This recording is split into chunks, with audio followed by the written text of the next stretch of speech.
Hi guys, this is Monokli. Welcome to the next part of assessing questing and missions, and this time I'm doing Zen Daijun. Zen Daijun is the first mission where people actually are challenged because until now everything was a tutorial. So now there are two paths. I choose to take the higher one, while Togo chooses the lower one. Both are viable.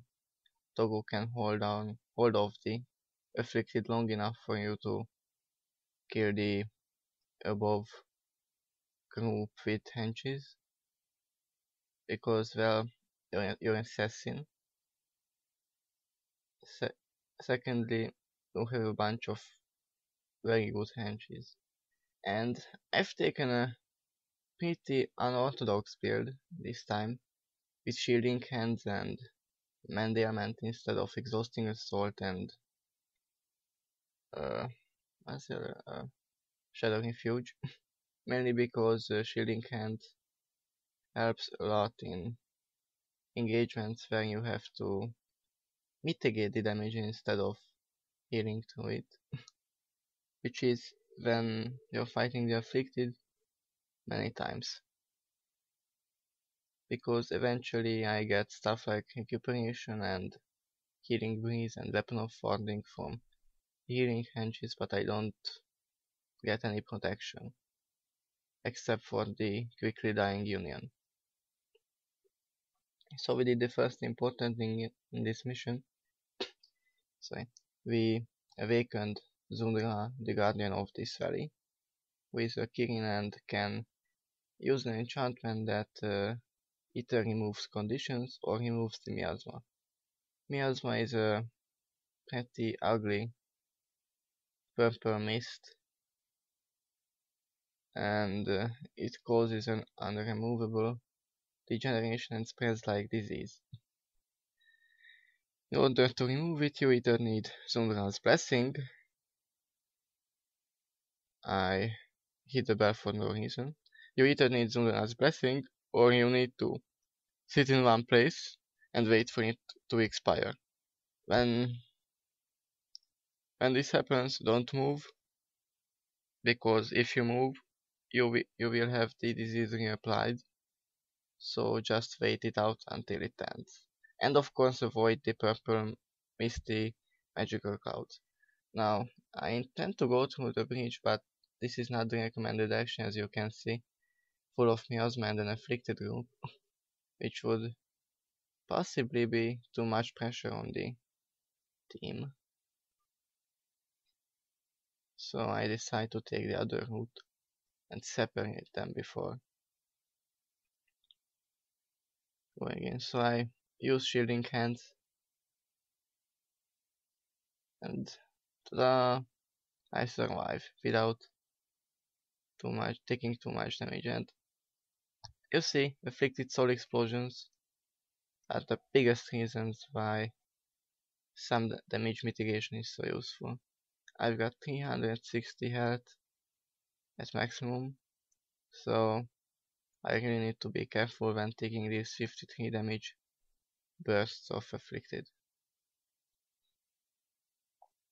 So here we go, pick up this afflicted warrior,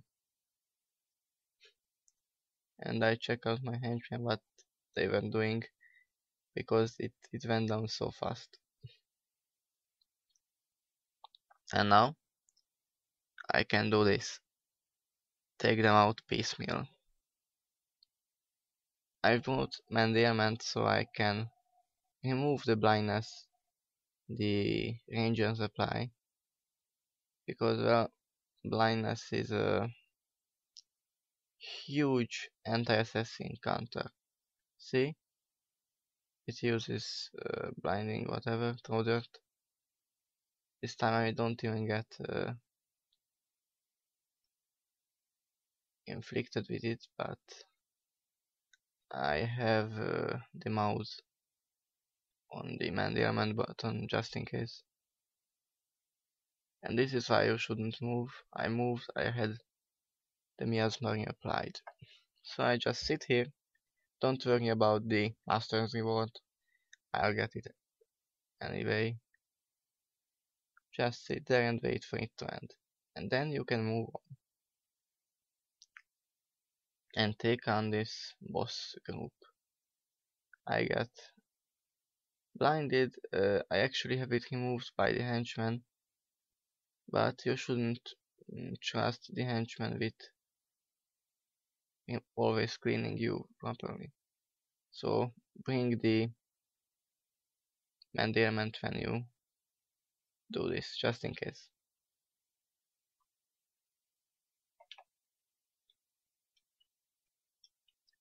After cleaning up the this afflicted group, another one from the left comes in and engages my party, but it's not much of a problem. They come one by one. Talon actually, I remove my blunt. Talon actually goes in the other group, so we fight three groups at once, but we have better levels and better skills.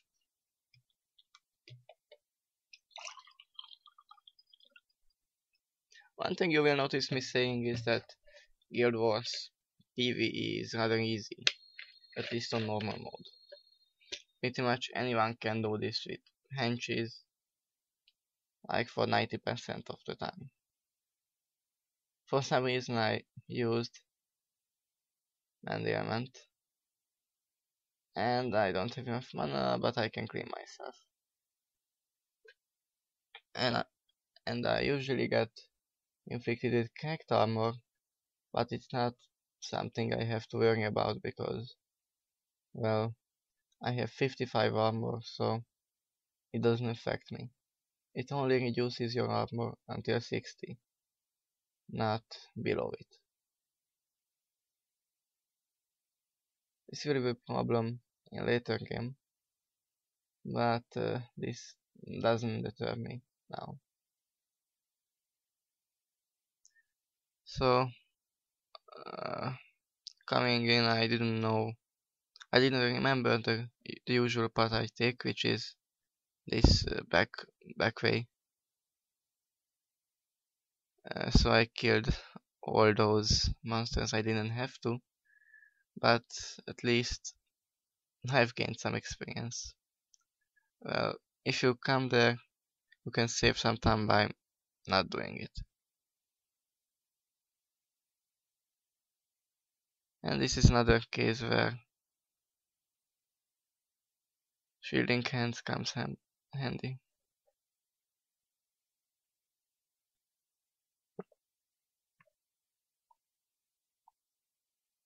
So, my party sneaks into the river and avoids three groups of afflicted.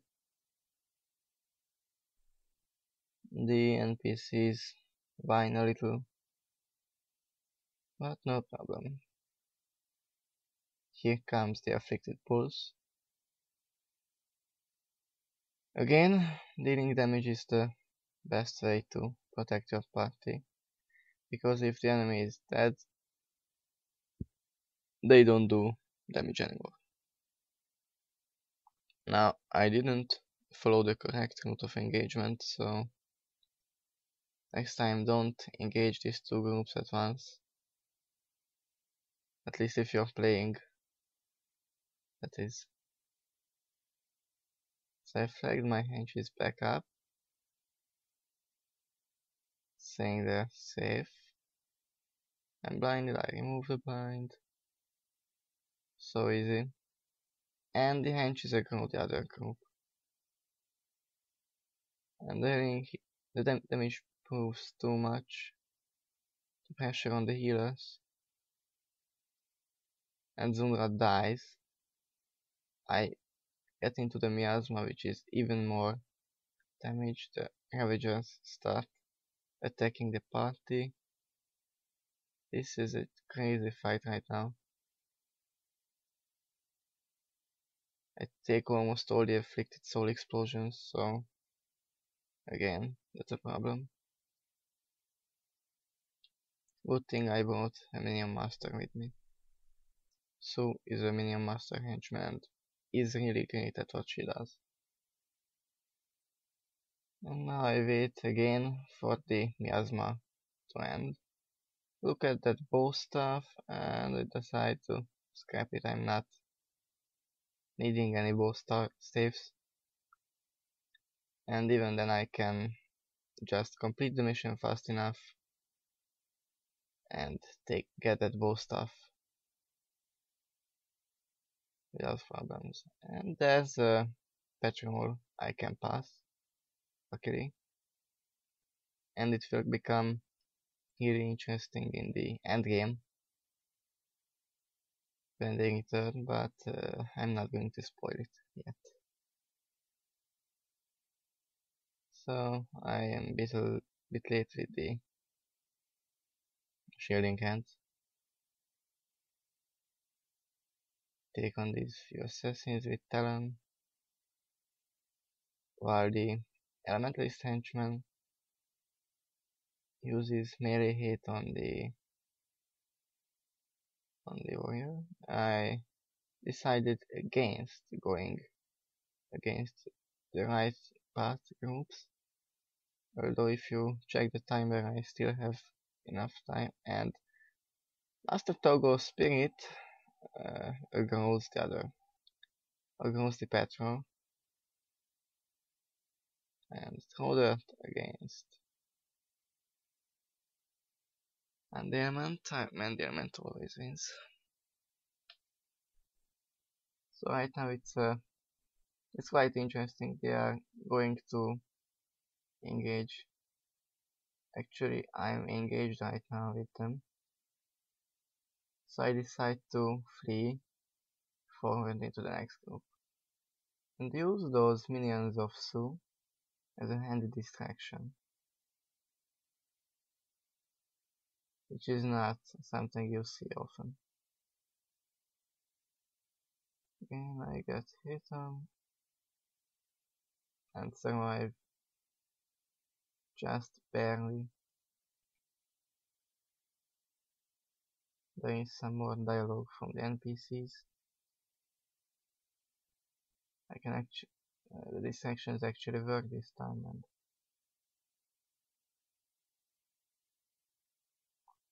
perfectly countered Ranger again.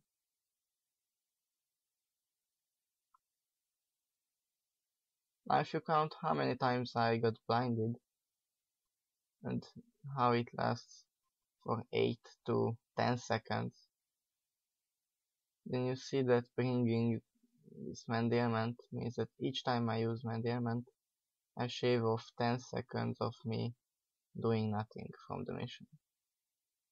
Which is quite important that I do something when I'm fighting, when I'm doing masters in missions.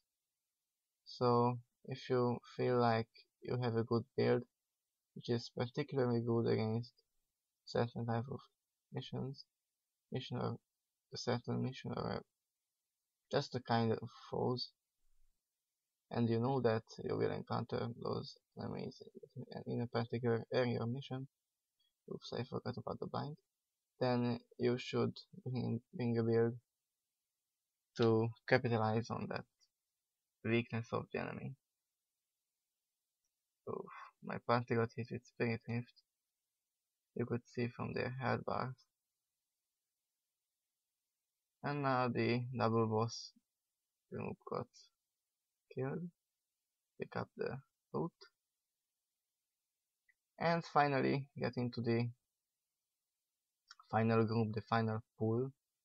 I decide to flag my henches back so I can pull them out, hopefully into a single group, but Master Togo doesn't seem too eager to help me in this. Again, another blindness. It actually foils my dead bosom. Still no problem. I can mend the amount. It was just 5 energy. And I could clear up the melee groups, and again I target the one with the highest health, but the boss uses Ages. I hate ages.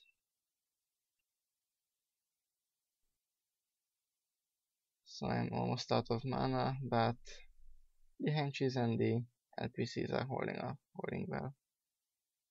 And that was the mission.